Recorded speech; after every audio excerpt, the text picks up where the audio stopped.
चलिए बिस्मिल्लाहिर्रहमानिर्रहीम। आज जो डिस्कशन हम करेंगे वो है एवापरेटर्स पे।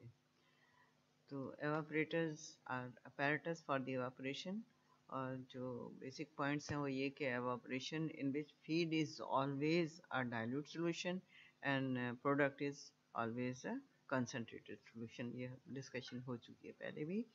Change of phase occur, the solvent जो लिक्विड फेज में होता है वो वेपर फेज में कन्वर्ट हो जाता है गैस में, और इस प्रोसेस में जो ट्रांसफ़र ऑफ हीट है वो होती है। यानी प्रोसेस जो है वो ट्रांसफ़र ऑफ हीट का होता है, जो सॉलिड से लिक्विड से गैस की तरफ कन्वर्ट होता है। अच्छा, evaporators are a piece of equipment consist of two main parts. Main parts क्या हैं? एक वैसल जो कि सोल्यूशन कंटेन करता है जिसमें सोल्यूशन बॉयल होता है, और दूसरा आपका हीट सोर्स होती है जो उस सोल्यूशन को हीट प्रोवाइड करती है। तो best evaporator in which complete utilization of heat, यानी एवापोरेटर हम डिस्कस किस लिए कर रहे हैं, क्योंकि सिंपल एवापोरेटर तो हम बना सकते हैं कि एक कंटेनर हमने ले लिया और एक हीट सोर्स ले ली, लेकिन ये हमें देखना है कि जो भी apparatus हम इंडस्ट्री में यूज़ करते हैं वो बेस्ट होना चाहिए। और बेस्ट कौन सा होगा? जिसमें कंप्लीट यूटिलाइजेशन हो। ये हमेशा हम बात करते रहे हैं कि इंडस्ट्री में 4 चीज़ें हैं जिनकी कंप्लीट यूटिलाइजेशन बड़ी ज़रूरी है, तब वो इंडस्ट्रियल प्रोसेस होता है। उसमें एक एनर्जी है, लेबर है, मटेरियल है और टाइम है। तो यहाँ भी हमें इन चीज़ों को देखना है। तो बेस्ट ऑपरेटर वही होगा जिसमें कंप्लीट यूटिलाइजेशन ऑफ हीट होगी, और जिसमें कि आपका जो है वो ट्रांसफ़र ऑफ हीट जो है वो उसके रेट को आप कंट्रोल कर सकते होंगे, और वेपराइजेशन ऑफ सॉल्यूशन जो है वो भी कंट्रोल कर सकते हो। तो ये तब जब आपकी यूटिलाइजेशन बेस्ट उसी वक्त होती है जब आपको उस पर कंट्रोल हो। अच्छा, अब सिंपलेस्ट एवापोरेटर क्या है? In which vessel is a beaker and heat source is a burner. ये सिंपल एवापोरेटर है जो आप हर वक्त यूज़ करते हैं, और इस एवापोरेशन में जो है वो बर्नर के ज़रिए जो हीट दी जाती है उस हीट को हम कंप्लीट यूटिलाइज नहीं करते, क्योंकि वो हीट थोड़ी बहुत जो है वो वेपर की उसमें सोल्यूशन को पहुंचती है, बाकी 90% 80% जो है वो आपके एनवायरनमेंट में ज़ाय हो रही होती है। और दूसरी बात ये है कि ये हीट बहुत Aahista Aahista through out the body transfer होती है, यानी जो नीचे आपका बेस है वो तो ज़्यादा हीट अब्जॉर्ब करता है, ऊपर जो है वो हीट कम होती है। तो इस तरह ये जो हीट की जो ट्रांसफ़र है बड़ी स्लो होती है। तो अब हम ये देखेंगे कि ये जो हमारा एवापोरेटर है इसको हम बेस्ट कैसे बना सकते हैं, यानी हमारा जो तमाम अमाउंट है एनर्जी का वो सोल्यूशन को पहुँचे, और सोल्यूशन को जो है वो तमाम की तमाम हीट जो है वो एब्जॉर्ब करे और उसको वेपर्स में कन्वर्ट करे, और उस रेट को हम अपनी मर्ज़ी से कंट्रोल भी कर सकें, यानी कितना कंसनट्रेटेड सोल्यूशन हमें चाहिए हम उसे ऑब्टेन कर सकें आसानी से अपने खुद कंट्रोल करके। The simplest unit of apparatus using evaporation may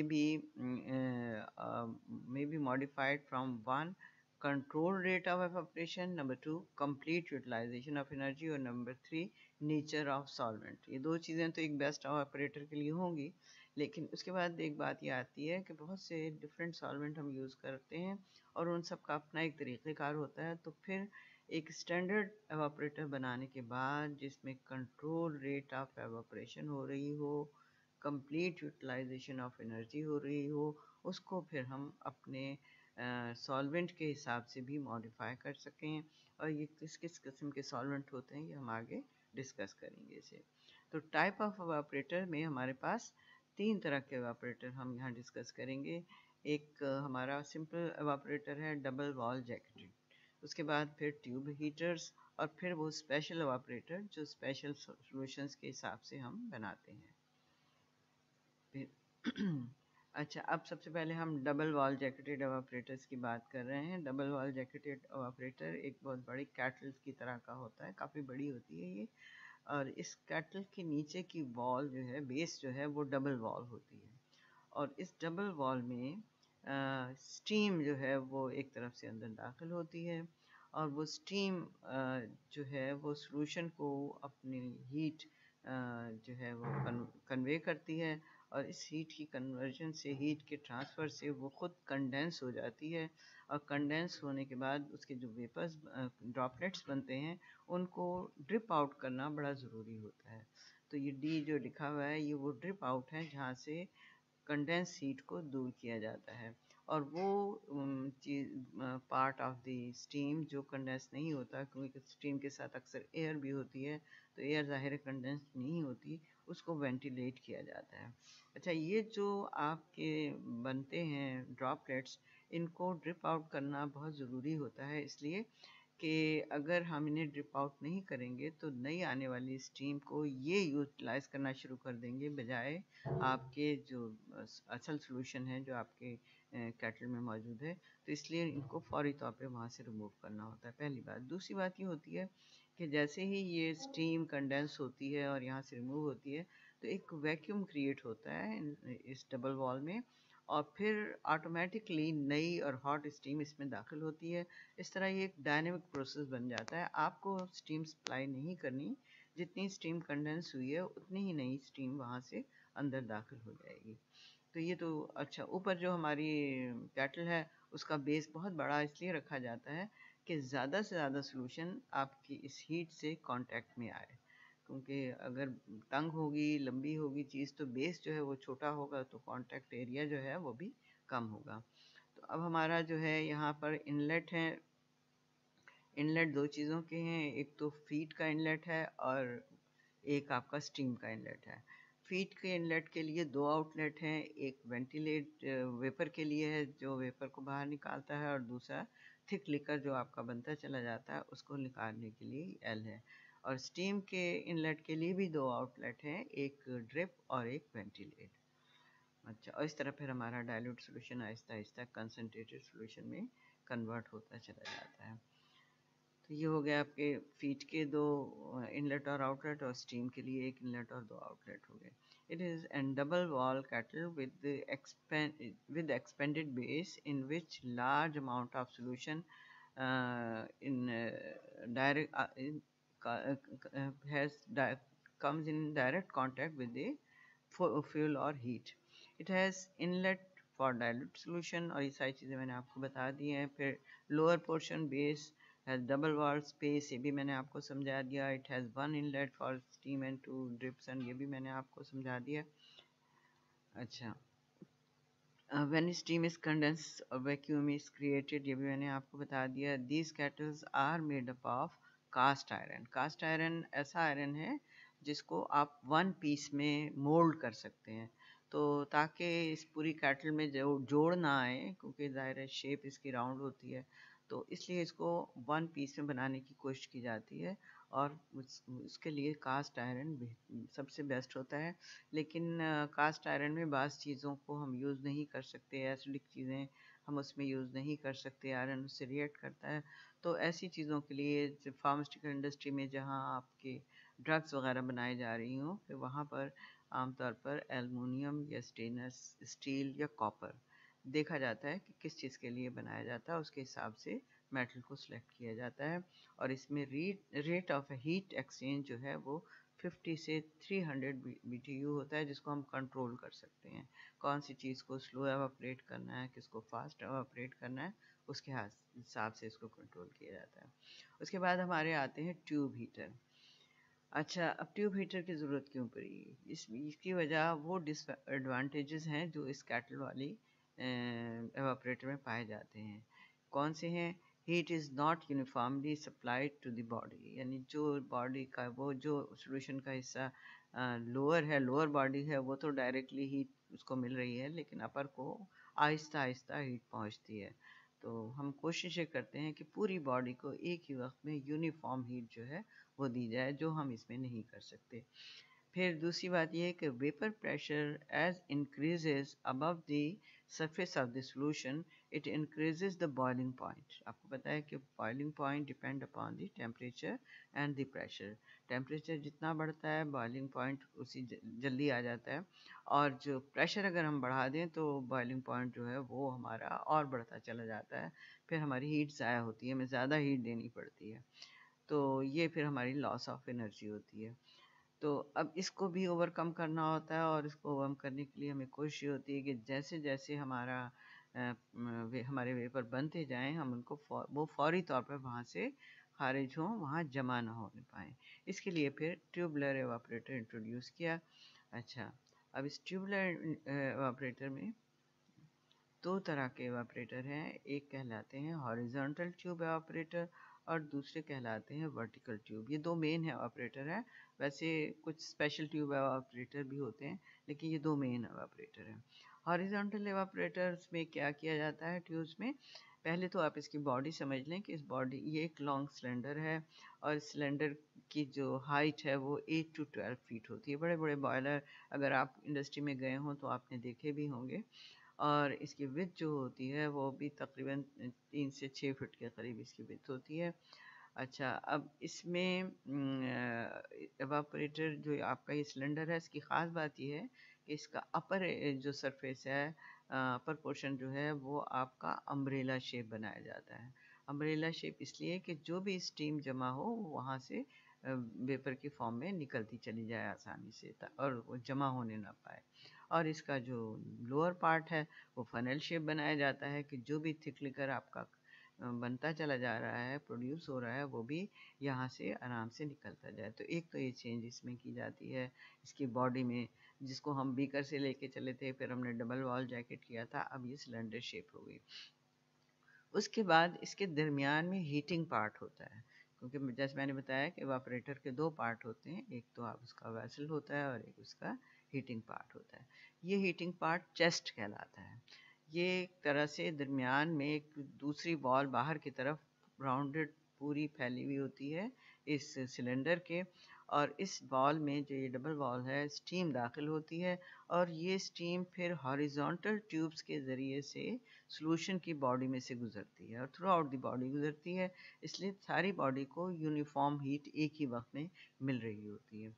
और फिर अगेन जब ये स्टीम अंदर गुजरती है और अपनी जो लेटेंट हीट है वो सॉल्यूशन को देती है ताकि वो एवापरेट हो, तो वो कंडेंस होती है, और इस कंडेंस पार्ट को, कंडेंस ड्रॉपलेट्स को फौरी तौर पर ड्रिप के ज़रिए से रिमूव किया जाता है। चनांचे अगर आपने बॉयलर देखे होंगे तो आपने देखा होगा कि बॉयलर के चारों तरफ सुराख बने होते हैं जिनसे पानी ड्रिप आउट हो रहा होता है। ये उस स्टीम का होता है जो उसको हीटिंग के लिए दी जाती है, और फिर उस स्टीम में जो अनकंडेंस पार्ट होता है वो वेंटिलेट हो जाता है, और फिर उसी तरह जैसे ही वैक्यूम क्रिएट होता है ड्रिप के बाद, तो नई स्टीम उसमें दाखिल हो जाती है। तो इसको हम कहते हैं हॉरिजॉन्टल ट्यूब एवापोरेटर। अच्छा, इसमें जो ये हॉरिजॉन्टल ट्यूब गुजर रही है, अगर हम इसका क्रॉस सेक्शन लें तो यहाँ आप देखेंगे कि वो 4 छोटी-छोटी ट्यूब्स पर मुश्तमिल होती हैं। पूरी एक ट्यूब के अंदर 4 ट्यूब्स होती हैं। इसकी वजह ये है कि जो हीट ट्रांसफ़र हो रही है लिक्विड को, वो हॉट ट्रांसफ़र एरिया के ज़रिए से मुंतकिल हो रही है, और हॉट ट्रांसफ़र एरिया जो है वो आपकी ट्यूब का बाहर का एरिया है जो हीट ट्रांसफ़र कर रहा है। तो हम अगर ये एरिया बढ़ाएंगे तो ज़्यादा हीट ट्रांसफ़र होगी, तो इसलिए अंदर हम इसे 4 सरफेस एरिया को, अगर सिंगल सरफेस एरिया को हम 4 सरफेस एरियाज़ में डिवाइड कर लेते हैं, जिससे ये सरफेस एरिया कुछ बढ़ जाता है, और फिर स्टीम जो गुज़र रही होती है, यानी अगर आप फ़र्ज़ कर लें कि पूरी ये जो सिंपल है इसमें से पूरी स्टीम गुज़र रही है, उसके अंदर 4 छोटी ट्यूब्स ना हो, तो होगा क्या कि जो सेंटर की स्टीम है वो हीट आसानी से ट्रांसफ़र नहीं कर पाएगी, और बग़ैर अपनी हीट दिए बाहर आ जाएगी। तो हमने इसको 4 उसमें डिवाइड कर दिया ताकि ये सारी की सारी हीट जो अब छोटे-छोटे उसमें तक़सीम हो गई है, ये अपने आसानी से अपने सरफेस एरिया से हीट को लिक्विड में ट्रांसफ़र कर सके। तो ये इसकी ख़ास एक शेप होती है अंदर जो ट्यूब क्रॉस कर रही हैं। अच्छा, अब इसमें ये मैंने बताया था कि 6 से 8 फीट आपका ये विड्थ होती है। अच्छा, अब इसकी जो ख़ास पॉइंट है वो मैं आपको बता देती हूँ। मैंने ज़बानी तो बता दिए हैं। अच्छा, ये जो कंटेनर है, बॉडी ऑफ द कंटेनर जो है इस large elongated cylinder type, and जो है इसका मेटल की, जनरली स्टील की होती है, मेड अप ऑफ मेटल, और इसका जो अपर पार्ट है वो अम्ब्रेला शेप होता है, और जो आपका लोअर पार्ट है वो आपका जो है फेनल शेप होता है। ठीक है।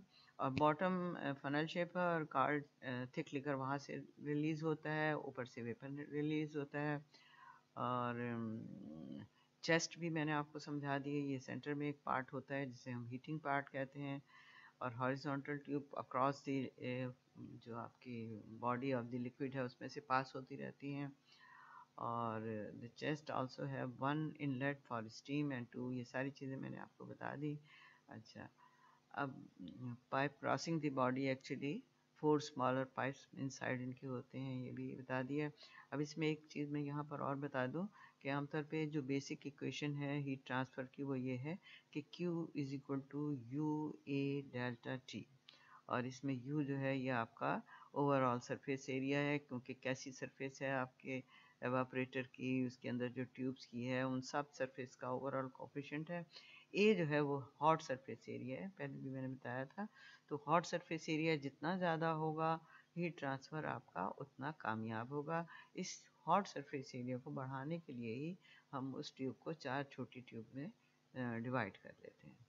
अच्छा जनाब, अब आपके पास जो दूसरा ऑपरेटर आता है ये कहलाता है वर्टिकल ट्यूब ऑपरेटर। अच्छा, स्टैंडर्ड टाइप ऑपरेटर्स भी ये कहलाते हैं, क्यों कहलाते हैं ये भी हम देखेंगे। इसमें आपकी जो आपको ये पहले हम बता चुके हैं कि जब भी सर्कुलर ट्यूब होती है उसका एक इनर एरिया भी होता है, उसका एक आउटर एरिया भी होता है, और हम चाहते हैं कि हमारा हॉट सरफेस एरिया बड़ा हो। चनाचा अगर बाहर का एरिया A1 है तो उसे बड़ा एरिया है जो A1 है तो उसे बड़ा होना चाहिए, यानी हीट बाहर के एरिया से अंदर की तरफ जा रही हो। अभी जो हमने डिस्कस किया हॉरिजॉन्टल ट्यूब ऑपरेटर, उसमें क्या था कि कोल्ड सरफेस एरिया बाहर था और हॉट सरफेस एरिया अंदर था, यानी हॉट सरफेस एरिया आपका छोटा था और कोल्ड सरफेस एरिया आपका बड़ा था। तो ये इकोनॉमिकल नहीं है ज़्यादा। हमने कोशिश तो की हॉट सरफेस एरिया को बढ़ाने के लिए उसे 4 में, लेकिन क्योंकि लिक्विड आउटसाइड द ट्यूब थी और स्टीम इनसाइड द ट्यूब थी, तो जाहिर सी बात है कि इनर एरिया आपका जो था वो छोटा था और आउटर एरिया कोल्ड एरिया आपका बड़ा था। तो अगर हम स्टीम जो है वो आउटसाइड द ट्यूब रखें और लिक्विड हम इनसाइड द ट्यूब रखें, तो क्या होगा कि हमारा हॉट सरफेस एरिया बड़ा होगा और कोल्ड सरफेस एरिया हमारा छोटा होगा, और ये हमारा ज़्यादा इकोनॉमिकल और स्टैंडर्ड टाइप होगा। इसलिए हम कोशिश ये करते हैं कि हम लिक्विड को ट्यूब्स के अंदर रखें और स्टीम को ट्यूब के बाहर रखें। इसके लिए फिर हमें ट्यूब्स को हॉरिजॉन्टली यूज़ करना पड़ता है, क्योंकि वर्टिकली हम लिक्विड उसमें आसानी से नहीं रख सकते।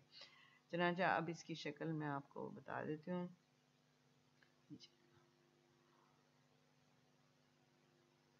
ये इस फिगर पे आ जाए। तो अब इसमें हमें फिर क्या करना पड़ता है? हमें जाहिर सी बात है कि आपने वही सिलेंड्रिकल शेप लिया है, उसमें आपका अपर और लोअर एरिया भी बिल्कुल वैसे ही है। जो तब्दीली आती है वो चेस्ट में आती है। वहाँ चेस्ट में हॉरिजॉन्टल ट्यूब्स थी और हॉरिजॉन्टल ट्यूब्स में आपका स्टीम पास हो रहा था। इस वजह से हॉट सरफेस एरिया जो था वो छोटा था, अंदर था, और बाहर आपकी लिक्विड था, तो कोल्ड सरफेस एरिया बड़ा था। यहाँ हम इन ट्यूब्स को हॉरिजॉन्टल कर देते हैं और ट्यूब्स में लिक्विड भरते हैं, तो liquid inside the tube and vapours outside the tube. तो इससे क्या होता है कि हॉट सरफेस एरिया बढ़ जाता है और कोल्ड सरफेस एरिया घट जाता है। अब इसके लिए इस ऑपरेटर में क्या क्या तब्दीली की गई? पहली तो चेस्ट में की गई। चेस्ट में आपकी ट्यूब्स वर्टिकल लगाई गई। ट्यूब के बाहर स्टीम है और वो स्टीम आपकी दाखिल हो रही है चेस्ट के ऊपर जो हमारा इनलेट है उससे, और फिर उन ट्यूब्स के बाहर चारों तरफ फैल जाती है, और फिर इनमें से जो कंडेंस होती है वो निकाल दी जाती है आपके ड्रिप्स के ज़रिए। वेंटिलेट भी वैसे ही है। फीड जो है वो अंदर दाखिल की जाती है और इस फीड की हाइट को कंट्रोल किया जाता है, इनको पूरा नहीं भरा जाता, वरना एवापोरेशन में ये लिक्विड बाहर आने का ख़तरा होता है। इनको पहले थोड़ा सा कम भरा जाता है कि एवापोरेशन के वक्त ही ये बाहर आए, एवापोरेशन से पहले बाहर ना आए।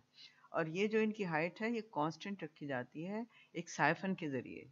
यानी बाहर जो मेजर आपका सोर्स होता है उसकी हाइट को कंट्रोल रखते हैं, और साइफन के ज़रिए से अंदर भी ये जो लिक्विड है इसकी हाइट कंट्रोल रहती है। अब जब आपने स्टीम अंदर दाखिल करनी शुरू की और लिक्विड ने स्टीम से हीट लेनी शुरू की, और ये याद रखें कि स्टीम लिक्विड को जो हीट दे रही होती है वो उसकी लेटेंट हीट होती है, वो अपना टेम्परेचर नहीं चेंज करती, वो अपनी लेटेंट हीट जो है, और स्टीम की लेटेंट हीट बहुत ज़्यादा होती है, वो लिक्विड को देती है, और लिक्विड फिर वेपर उस लेटेंट हीट को अब्जॉर्ब करके लिक्विड से वेपर में कन्वर्ट होता है। और जब ये बॉयल होना शुरू करता है तो ये स्पाउट होता है, उछलता है, और जब ये उछलता है कंसनट्रेटेड लिक्विड, तो वो फिर ऊपर एक डाइवर्स लगे हुए हैं, आपने देखा होगा, इन डाइवर्स के ज़रिए से सेंटर की तरफ आता है। तो ये जो हमारा एवापोरेटर है, वर्टिकल ट्यूब एवापोरेटर, इस इन सब की खासियत ये है कि इनमें एक सेंट्रल डाउन टेक पाया जाता है, और इस सेंट्रल डाउन टेक से कंसनट्रेटेड लिक्विड गुजर कर नीचे पहुंचता है, और वो जो वेपर्स के लिक्विड्स के ड्रॉपलेट, वेपर तो ऊपर चला जाता है, लिक्विड्स के ड्रॉपलेट बाहर आते हैं, वो मज़ीद लिक्विड का ज़ाहिर सरफेस एरिया भी बढ़ जाता है, छोटे छोटे ड्रॉपलेट्स में कन्वर्ट होता है, और ये ड्रॉपलेट जो बाहर हॉट स्टीम है उसके बीच से जब गुजरते हैं तो मज़ीद एवाप्रेशन होता है, यानी एवाप्रेशन का प्रोसेस इन्हेंस होता चला जाता है, और हमें ज़्यादा कंसनट्रेटेड लिक्विड एक ही दफ़ा में मिल जाता है। तो वर्टिकल ट्यूब एवापोरेटर की ख़ास बातें क्या हुई कि इनमें वर्टिकल ट्यूब पाई जाती है, इनमें लिक्विड इनसाइड द ट्यूब है, vapour steam outside the tube है, इसमें हॉट सरफेस एरिया ग्रेटर है, कोल्ड सरफेस एरिया स्मॉलर है, इसमें सेंट्रल डाउन टेक पाया जाता है, और इसमें डाइवर्ट करने वाले डाइवर्ट पाए जाते हैं। और इसलिए हम, क्योंकि यहाँ हम तकरीबन मैक्सिमम यूटिलाइजेशन अपने एनर्जी की कर पाते हैं, अपनी एवाप्रेशन मैक्सिमम कर लेते हैं लिक्विड की, जब वो लिक्विड स्टीम से हीट ले रहा है और जब वो लिक्विड वेपर्स में, हॉट वेपर्स के दरमियान से गुजर रहा है, इसलिए इसे हमने स्टैंडर्ड एवापोरेटर्स का भी नाम दिया है। अच्छा, अब इसके ये ख़ास पॉइंट हैं जो यहाँ लिखे हुए हैं, तो मैंने आपको पीछे बता भी दिए हैं कि इसमें, अच्छा, ये जो ट्यूब्स हैं इनकी हाइट जो है वो 30 इंच से लेकर 6 फुट तक होती है, और इनका डायमीटर जो है वो 1 इंच से 4 इंच तक होता है, और एवरेज जो हीट है वो 2 फुट, और एवरेज जो डायमीटर है 2 इंच, और हाइट जो है वो 5 फुट होती है। अच्छा, अब इसमें जो हाइट ऑफ द लिक्विड है, जो मैंने आपसे कहा कि फिक्स रखी जाती है, वो 3/4 होती है ट्यूब की, जितनी ट्यूब की हाइट है उसका 3/4 से रखा जाता है। अच्छा, उसके बाद ये चीज़ें मैंने आपको सारी बता दी हैं कि इनसाइड लिक्विड इनसाइड है, और ये सारी चीज़ें। डाउन टेक का एरिया जो है वो 75% of the cross sectional area of the tube. ऊपर मैंने आपको क्रॉस सेक्शन भी दिखाया है ट्यूब्स का, उसका आपके एवापोरेटर का, तो उस एवापोरेटर में जो आपकी ट्यूब्स का क्रॉस सेक्शन एरिया है उसके तकरीबन 175% होना चाहिए डाउन टेक का एरिया। डाउन टेक का एरिया, हाँ, ये डाउन टेक पर देख लें, 75 से 150% होना चाहिए। It is the empty space in the center of the cylinder between the vertical tubes दीवार के साथ साथ लगी होती हैं आपके सिलेंडर के, और उनके दरमियान में ये एरिया होता है, और ये एरिया वर्टिकल ट्यूब्स के क्रॉस सेक्शनल एरिया के 75 से 150% तक हो सकता है, डिपेंड करता है किस किस्म का सोल्यूशन है। Above the tube there are deflectors which sends आपका जो spouted liquid है towards the central down tape। अच्छा, अब ये हो गया आपका स्टैंडर्ड एवापोरेटर। अब इस स्टैंडर्ड एवापोरेटर को लिक्विड के हिसाब से थोड़ा थोड़ा मॉडिफाई किया गया है, जिसे हम डिस्कस करेंगे। उससे पहले हम थोड़ी सी nature of the fluid discuss कर लें। फ्लूइड बेशुमार किस्म के हो सकते हैं, लेकिन हम इसमें 5-6-7 टाइप के फ्लूइड को डिस्कस करेंगे, ग्रुप में डिवाइड कर लेंगे। पहले है विस्कस फ्लूइड, वो फ्लूइड जो बड़े थिक होते हैं, जिनको भरना भी बड़ा मुश्किल होता है फ्लूइड में, फिर उनको कंसंट्रेट करके निकालना भी मुश्किल होता है। फिर वो फ्लूइड होते हैं जो डिकम्पोज हो जाते हैं हीटिंग के दौरान, यानी अपने बॉइलिंग पॉइंट से पहले ही डिकम्पोज हो जाते हैं।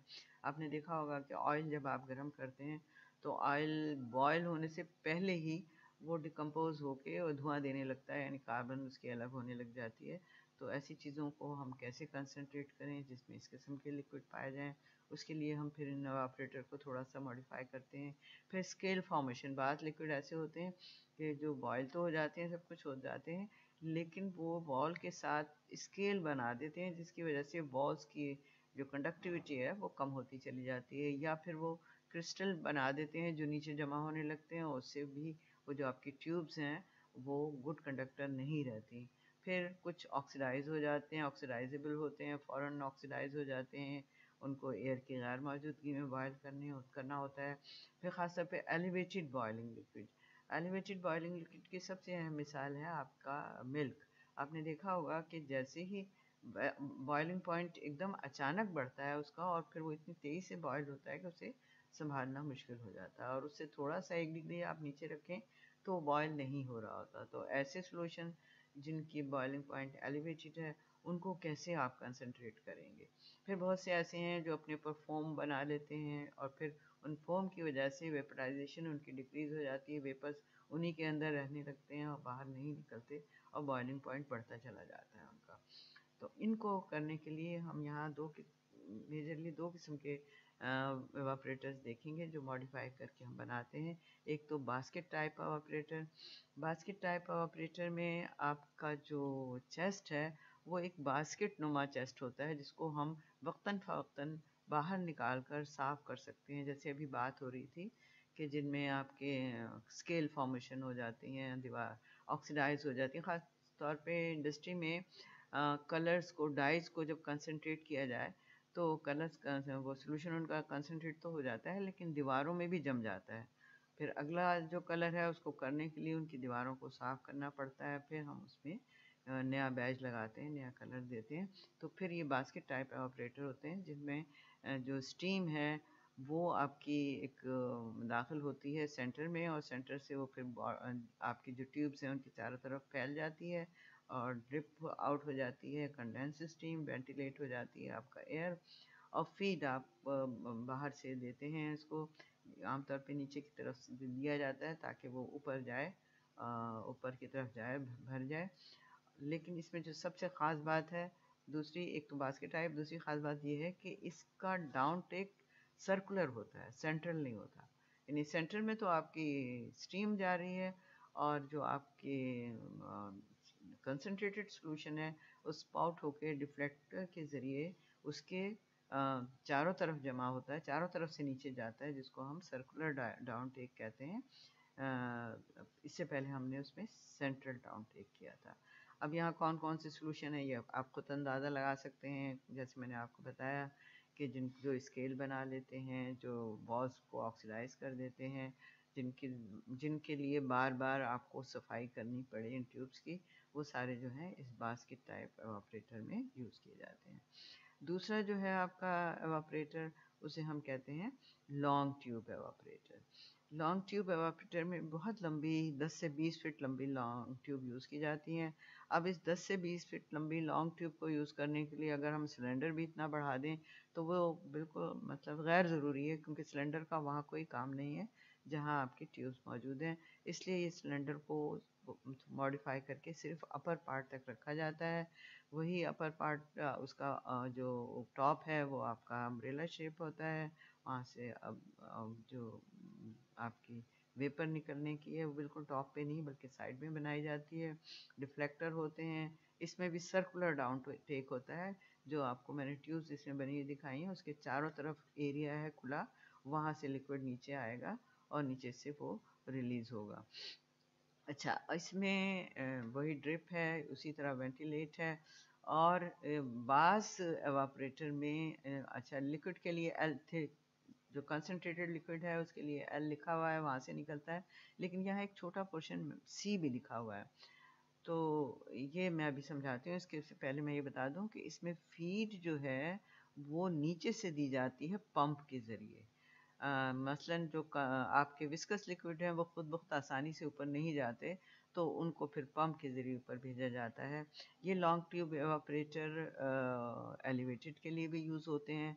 जब एलिवेटेड के लिए यूज़ होते हैं तो वहाँ हमें पंप की इतनी ज़रूरत नहीं होती, वो तो मिल्क की तरह लाइट लिक्विड होते हैं, आप नीचे से भी दाखिल करें तो ऊपर तक चले जाते हैं, और उनकी हाइट को फिक्स रखना होता है 2 से 3 फीट के करीब, क्योंकि बॉयल होते हैं बहुत ज़्यादा, यहाँ मैंने लिखा है, डायमीटर भी लिखा है। अच्छा, अब ये जब लिक्विड बॉयल होता है तो जाहिर है कि ये फनल शेप में जमा होता चला जाता है। अगर आपका फ़र्ज़ कर लें ऐसा लिक्विड है जिसमें क्रिस्टल फॉर्मेशन होती हो, तो जब इस फ़नल में आपके का लिक्विड आएगा तो फ़नल के लोअर पार्ट में क्रिस्टल्स जमा होना शुरू हो जाएंगे। तो ये जो सी ओपनिंग है, यहाँ से क्रिस्टल्स को रिमूव किया जाता है और इन क्रिस्टल्स के ऊपर आपका कंसनट्रेटेड सॉल्यूशन होता है। वो सॉल्यूशन जो है वो ऊपर से रिमूव किया जाता है, यानी एक तरह की डिकेंटेशन हो जाती है। आपके फ़नल में अगर नीचे क्रिस्टल आ जाएं आपके फ़िल्टर पेपर में और ऊपर पानी हो, तो आप आसानी से पानी को गिरा सकते हैं और नीचे क्रिस्टल आपके मौजूद होंगे। तो यहाँ क्रिस्टल हमेशा लोअर पार्ट में होंगे और आपका कंसनट्रेटेड सॉल्यूशन आपका अपर पार्ट में होगा। तो एल जो है वो उसकी जो आपकी रिलीज होना है वो upper part of the funnel से, और क्रिस्टल को lower part of the funnel से रिलीज किया जाता है। तो ये आपका लॉन्ग ट्यूब एवापोरेटर है। बहुत सी चीज़ों के लिए यूज़ होता है, मसलन जैसे मैंने कहा एलिवेटेड बॉइलिंग लिक्विड, उसमें लिक्विड बहुत कम फिल किया जाता है, फिर वो बॉयल होता है बाहर निकल जाता है। ऐसे एवापोरेटर में सी हमारा बंद रहता है, सी की हमें ज़रूरत नहीं होती। और विस्कस लिक्विड है उसके लिए भी, क्योंकि विस्कस लिक्विड को काफ़ी भरना पड़ता है, फिर वो कंसनट्रेट होते हैं, पंप के ज़रिए से भरा जाता है। विस्कस लिक्विड आप बास्केट में भी कर सकते हैं, वो दोनों तरह में आपके हो जाएंगे, लेकिन वो लिक्विड जिनमें क्रिस्टल फॉर्मेशन होती है उसके लिए आपको फिर ये लॉन्ग ट्यूब एवापोरेटर यूज़ करने पड़ते हैं। तो ये इनकी ख़ास बात थी लॉन्ग ट्यूब एवापोरेटर की।